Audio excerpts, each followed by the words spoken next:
Muito bem, meus irmãos, boa noite.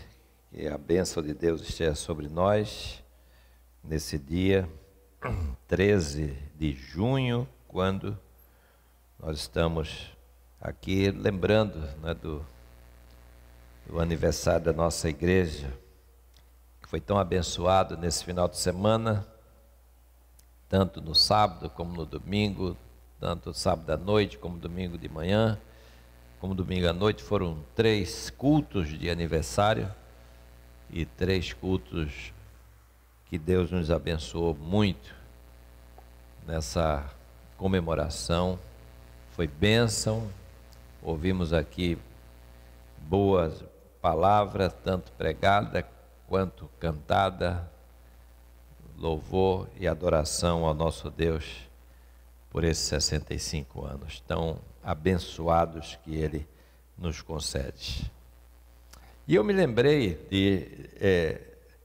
do capítulo 1 da carta de Pedro, aliás, capítulo 2, versículo de número 9, quando Pedro fala aqui nessa epístola, 1 Pedro, capítulo 2, versículo 9 e 10, quando ele diz assim: vós, porém, sois raça eleita, sacerdócio real, nação santa, povo de propriedade exclusiva de Deus, a fim de proclamardes as virtudes daquele que vos chamou das trevas para a sua maravilhosa luz.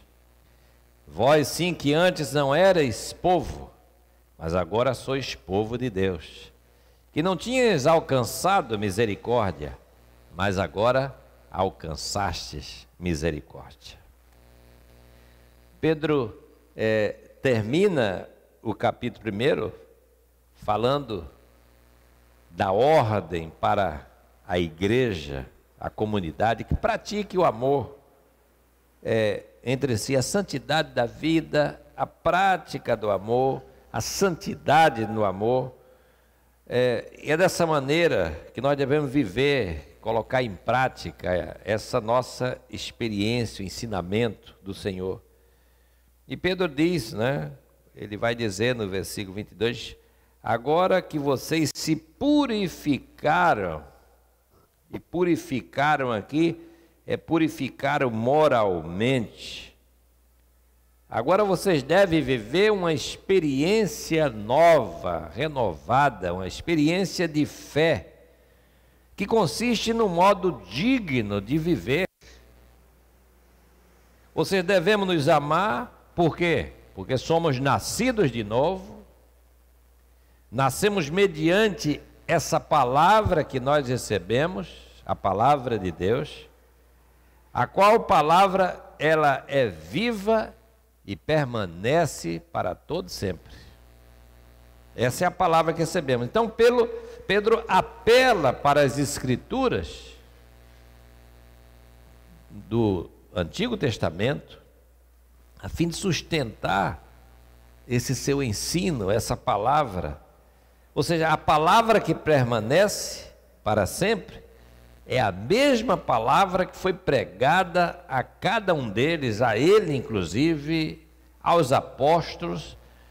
Eles receberam essa palavra é uma palavra antiga, mas que se renova em cada tempo e em cada época. E aí ele começa esse capítulo 2 com essa expressão, portanto. Ele tem por base aqui a experiência daquilo que ele vinha falando. Ou seja, a vida cristã deve ser uma vida livre, livre de toda malícia. Ou seja, ele diz, agora nós precisamos, como cristãos, como aqueles que receberam essa palavra, nós precisamos nos despir de toda malícia. Ou como ele diz em Efésios, capítulo de número 4, quando ele diz assim, que nós devemos nos despojar do velho homem. Somos novas criaturas. Então, Paulo diz que vós vos despojeis do velho homem. Então, Pedro está usando aqui uma palavra para dizer assim, olha, que a gente deixe toda maldade. não há exceção. Toda maldade deve ser deixada de lado. E como é que isso vai se aparecer? Deve aparecer nos nossos relacionamentos, nas nossas relações com os outros, no amor ao próximo. Porque maldade é o desejo de causar dor, de praticar o mal contra seu próximo. Então, ele diz assim, olha, temos que fugir dessas coisas. Fugir de todo engano, de toda hipocrisia, de toda inveja, de toda maledicência, todo esse tipo de coisa. Ele começa esse capítulo 2 falando dessas coisas. E aqui ele se refere à língua, um instrumento que pode ser usado de várias formas. E os leitores, e aqueles que receberam essa carta de Pedro, sabiam exatamente aquilo que ele estava falando. Despindo-se dessa velha natureza, abandonando essa velha vida, nos vestindo de Cristo para crescimento espiritual. E aí então ele vai usar essa metáfora, essa figura, de dizer que os seus leitores devem se ver como recém-nascidos, como bebês espirituais. Não porque eles eram neófitos, ou seja, que estavam começando aquela vida, mas porque eram crianças, e como crianças que precisam ser alimentadas, receber um outro tipo de alimento. E esse alimento devia vir e deve vir com regularidade. Assim como vivem os bebês. Quer dizer, come e já fica na expectativa da outra refeição, de mamar outra vez, de receber o leite mais uma vez. Quer dizer, esse ciclo ele vai crescer e ele vai se fortalecer na medida que ele for sendo alimentado dessa maneira. Então Pedro está dizendo, vocês que são meus filhos na fé, que haja essa disposição, essa vontade de receber esse alimento, de ser alimentados, e alimentados com essa palavra nova, essa palavra que está chegando, essa palavra que antes não havia, mas agora ela chegou, que é essa palavra de Deus. Então que vocês desejem isso, que vocês queiram isso. Porque se não houver essa disposição, essa vontade, esse desejo, não vai ter crescimento. O crescimento vem, e ele vem na medida que as pessoas buscam o alimento, que as pessoas se fortalecem, que as pessoas recebem alimentação. Então ele diz, desejem o genuíno leite espiritual. Queiram esse leite espiritual. Ou seja, para começar a vida cristã, os bebês vão receber espirituais esse leite. É o alimento, esse alimento que é líquido, mas que tem substância, que tem conteúdo. E mais tarde, aí vem então a comida sólida, que aí seria, né, receber, como é que é viver essa vida cristã, a doutrina, a palavra, enfrentar os problemas, enfrentar as dificuldades, as situações adversas.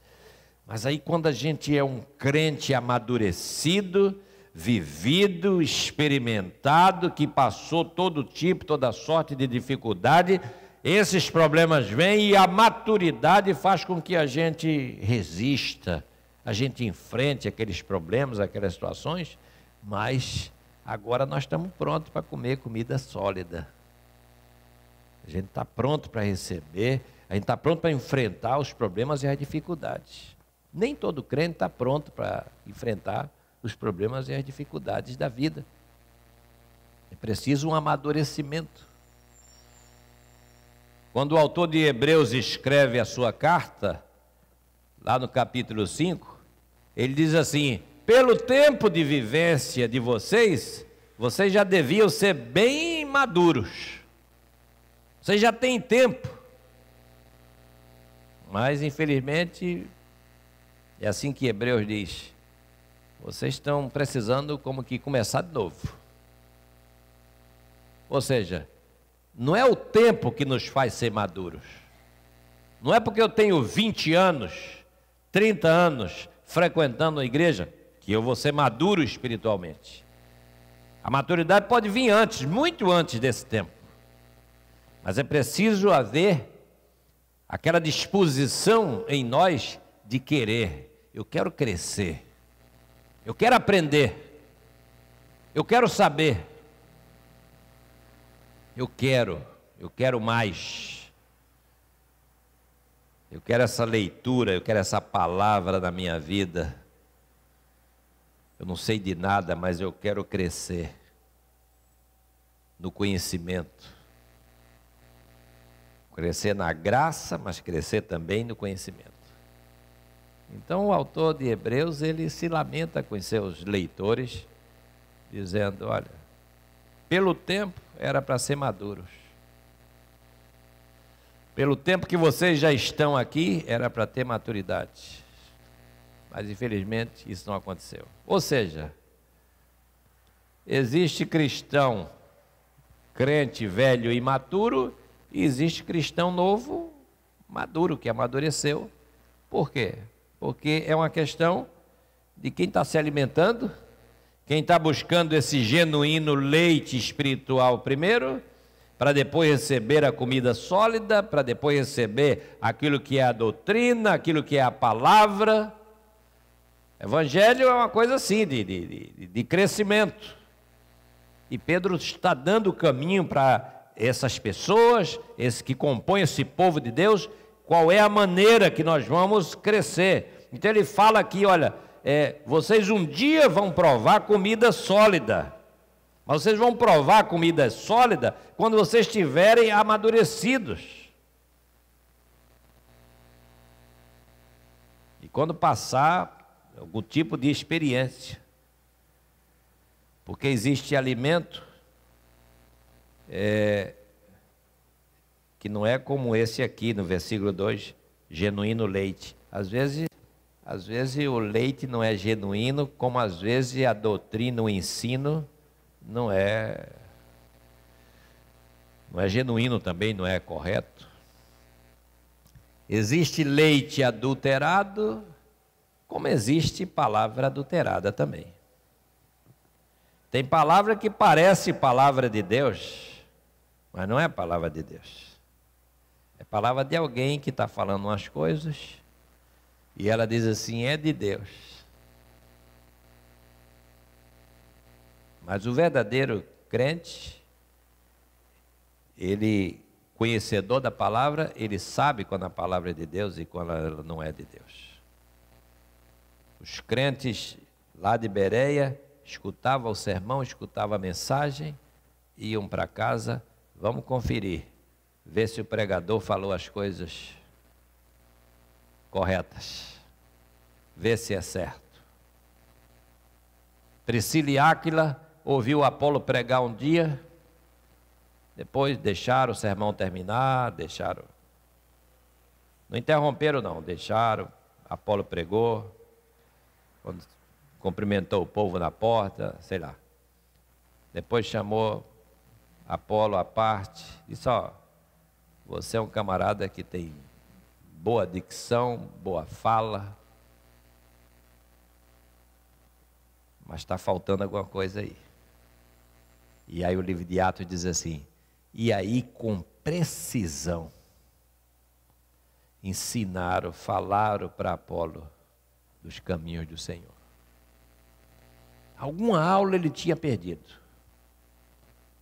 Não sei se de escatologia, de eclesiologia. Eu desconfio que foi de pneumatologia, porque tinha, até o capítulo 19 tem problema de pneumatologia no livro de Atos, que o pessoal não sabia quem era o Espírito Santo. Eu desconfio que o problema de Apolo era problema de pneumatologia. E aí vem alguém e diz, olha, você vai ser um bom pregador, mas está faltando isso. Embora para receber isso também é preciso humildade. Apolo ouviu a palavra de Priscila e Áquila, que com mais precisão falou para ele dos caminhos do Senhor. Mas quando a gente olha por que a Priscila e Áquila fez isso, é porque você vai ver lá em Atos, lá pelo capítulo 18, que Priscila e Áquila moraram 18 meses com Paulo. E claro que ficaram bons em doutrina, morando 18 meses com Paulo. Aprenderam, dia a dia, por 18 meses, moraram na mesma casa que Paulo. E evidentemente, eles foram sábios, que foram sugando de Paulo. Fala aí, Paulo, ensina para nós. E aí Paulo foi falando para eles, e eles foram conversando, e Priscila e Áquila ficaram bons. Saíram do leite e foram para a comida sólida. E quando ouviram o sermão, disseram, tem que consertar isso aí. É isso que Pedro está dizendo aqui. Nós devemos começar a nossa vida cristã desejando o genuíno leite espiritual. Cuidado para não receber comida adulterada. Tem leite batizado, tem ou não tem? Tem o leite batizado, poxa. O pessoal batiza o leite por aí. Aliás, se batiza tudo, batiza gasolina, batiza álcool. Você vai botar gasolina, você tem que saber qual é o posto. Por quê? Tem gasolina batizada. Tem leite que de leite só tem o branco. É o leite que não dá nada, não faz coalhada, não faz manteiga, não faz nada. Tiraram tudo já. Só tem o branco. Eu me lembro que eu pequeno, mamãe botava o leite lá, dia seguinte estava coalhada, vamos comer coalhada de manhã.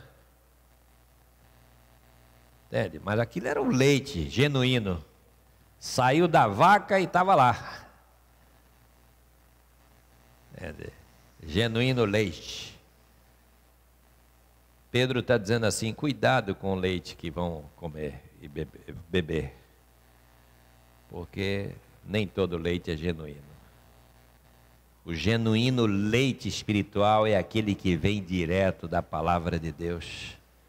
É esse leite que vai nos alimentar, esse leite espiritual. É só esse leite genuíno que vai nos dar crescimento para a salvação. É um alerta para os crentes, é um alerta para a igreja, é um alerta para nós. Então ele está dizendo assim, olha, nós precisamos buscar isso. Nós precisamos experimentar isso, ter essa experiência. Você já tem experiência que o Senhor é bondoso, ele diz no versículo 3, então chegue-se para ele é a pedra na qual nós somos edificados casa espiritual, para sermos o sacerdócio santo. Então, essa é a linguagem, aproxime-se de Jesus, a pedra viva. Essa pedra que foi rejeitada pelos homens, mas essa pedra que foi escolhida por Deus. Uma pedra que parece um paradoxo isso, porque pedra não tem viva, mas é um significado figurativo. Ele está falando de uma pessoa, assim como ele, que é pedra. Pedro está usando essa expressão porque o próprio nome dele é esse. O nome Pedro é pedra. Por isso Mateus 16:18, eu te digo que tu és Pedro, e sobre esta pedra edificarei a minha igreja. Muita gente confunde isso aí. Petros, Petra, a pedra. O nome de Pedro é pedra. A Jesus Cristo é a verdadeira pedra espiritual. É a pedra na qual a igreja foi fundada, ele, Jesus. Por isso que, fundada com alicerce desse, com a fundação dessa, a pedra da igreja é Jesus Cristo, a pedra fundamental da igreja Jesus Cristo, ela está firmada sobre uma base inabalável. A base é sólida, é firme, não vai cair, não pode cair, porque ele está lá no fundamento, Jesus Cristo.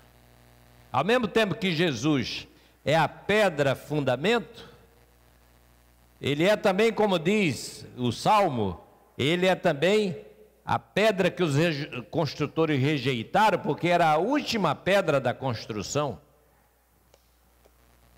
E essa pedra última da construção, ela é no grego, chama-se kefaligonias, pedra cabeça de esquina, ou no hebraico, rospinar.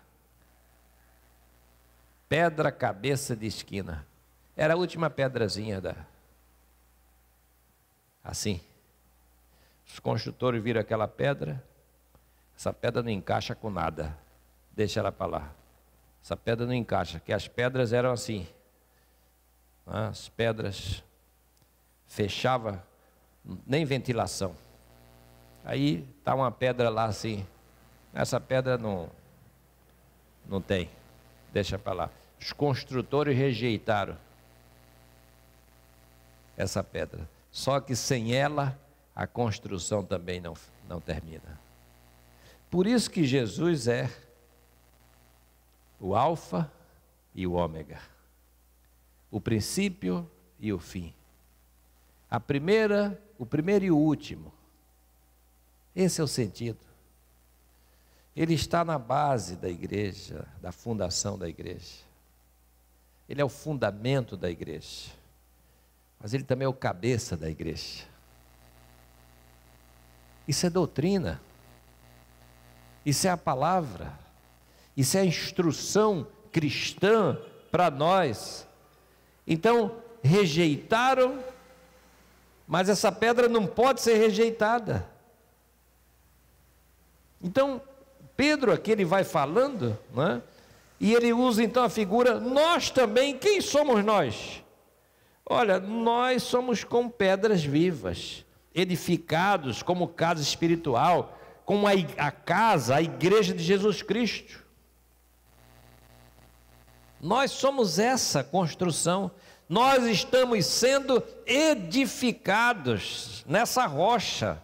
Somos uma comunidade de crentes que, como sacerdócio santo, nós estamos aqui para apresentar sacrifícios vivos ao Senhor.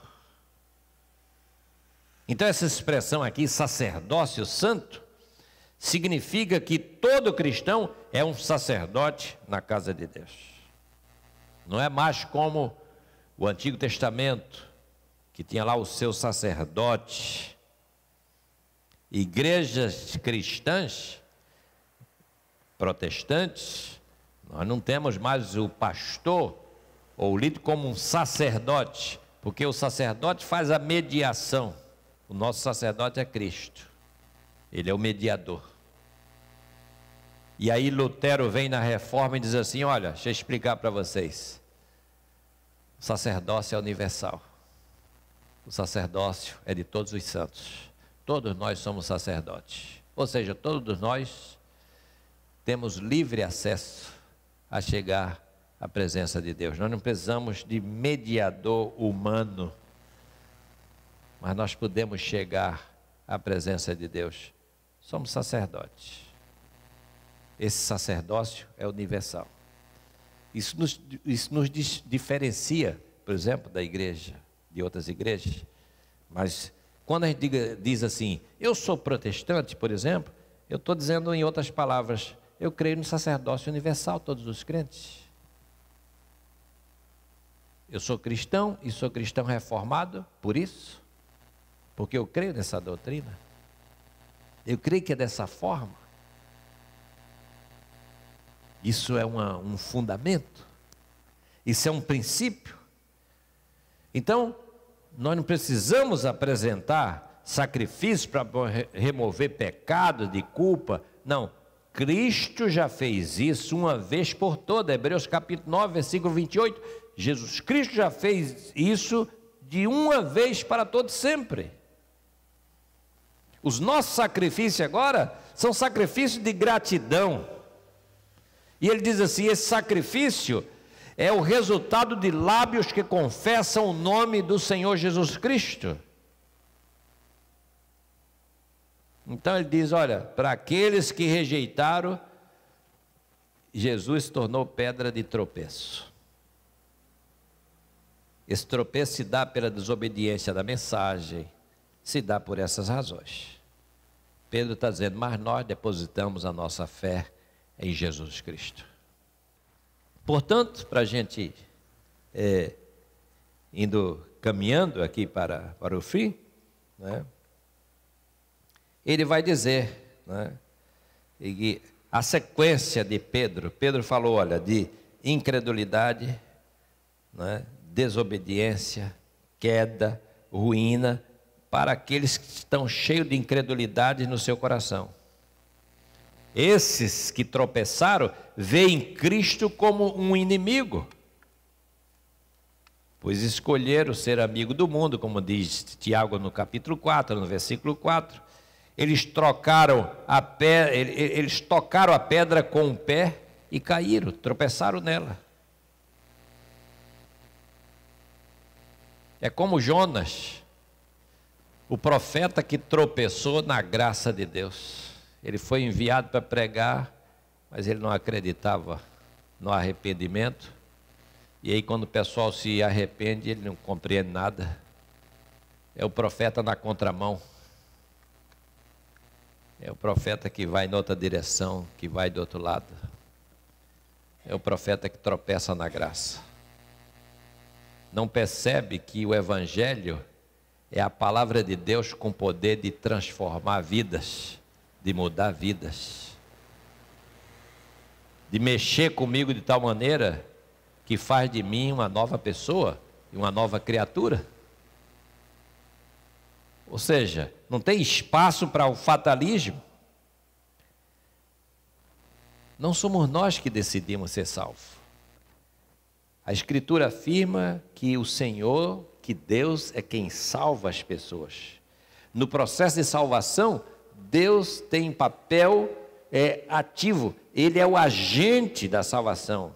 É Ele que está no controle dessa salvação.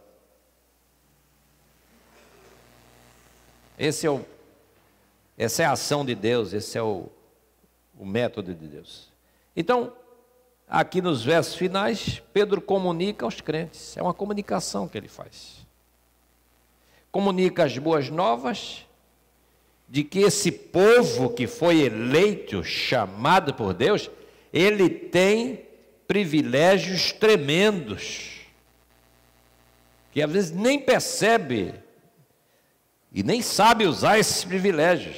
O verso começa, né, com esse vós, porém, ou mais, que isso marca a diferença entre o incrédulo e agora o crente.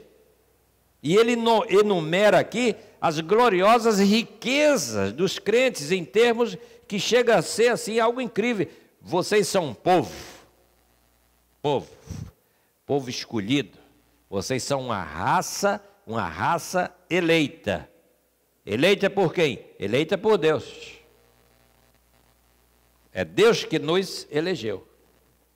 Quando Paulo escreve aos Efésios, ele vai dizer lá aos Efésios do capítulo 1 e no versículo número 4, vai falar aquelas palavras tão bonitas, quando ele diz assim: olha, assim como nos escolheu nele, assim como nos escolheu nele antes da fundação do mundo, para sermos santos e irrepreensíveis perante ele e em amor. Ele nos escolheu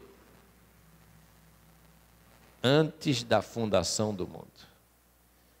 A história da salvação, e é isso que eu falava isso no seminário, tantas vezes o seminarista não entendia. Como pode isso, professor? Digo, gente, a história da criação, aliás, a história da salvação antecede a história da criação. Primeiro é o Deus que salva e depois é o Deus que cria. Ele salvou antes de criar. É isso que Paulo está dizendo em Efésios 1:4. Ele nos escolheu antes da fundação do mundo. Ele salvou aqueles que ainda haveriam de vir. Então a história da salvação antecede a da criação. A soteriologia é antes da teologia da criação.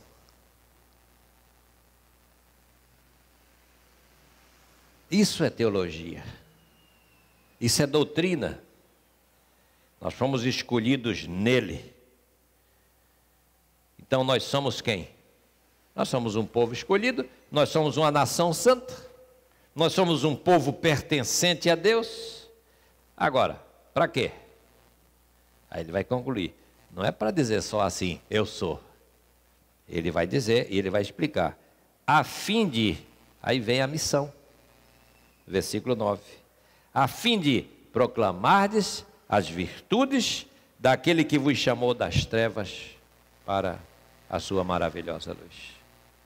Ou seja, esses chamados para ser povo têm uma missão a fazer. Tem uma ação a ser feita.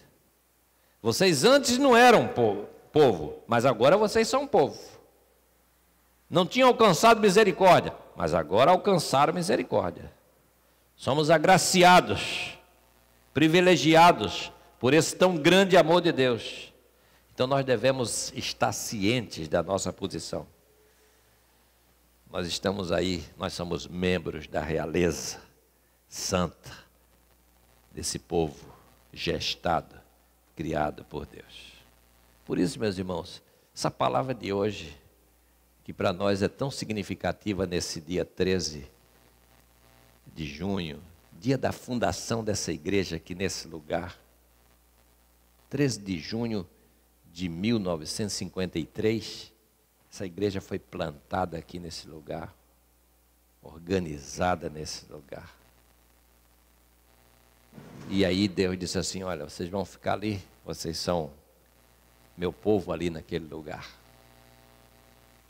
Em Vicente Carvalho, Varlobo, isso aqui se chamava Congregação da Fluminense de Varlobo. Varlobo, Vicente Carvalho, vocês são ali povo escolhido, povo separado, povo comprado pelo sangue de Jesus. Para quê?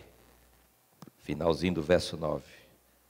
Para que vocês proclamem as virtudes daquele que vos chamou das trevas para a luz. Que nós possamos continuar fazendo isso como igreja de Deus aqui nesse lugar. E que a gente coloque isso no coração, assim. Quem sou eu? Eu não sou qualquer um, eu sou povo de Deus, eu pertenço ao povo de Deus. Eu sou uma pessoa que foi comprada e um preço impagável, que é o sangue de Cristo. Então eu faço parte dessa igreja abençoada, Igreja de Jesus Cristo. Que nós possamos ser gratos a Deus por isso, agradecer a Deus por pertencer, primeiro à sua igreja espalhada no mundo, essa igreja invisível, universal, e a igreja dele num lugar, que ele nos coloca num lugar para quê? Para que a gente trabalhe, para que a gente proclame, para que a gente pregue, para que a gente faça a obra, para que a gente divulgue, para que a gente expresse aquilo que recebemos, que a gente compartilhe aquilo que recebemos com outras pessoas. Então, que Deus abençoe a cada um aqui nessa noite. Que Deus abençoe a nossa igreja aqui, Vicente Carvalho. Que Deus nos fortaleça para tão grande obra e para tão grande missão. E que possamos estar cheio de alegria, não é? Por pertencermos à igreja de Jesus Cristo. Amém? Deus nos abençoe.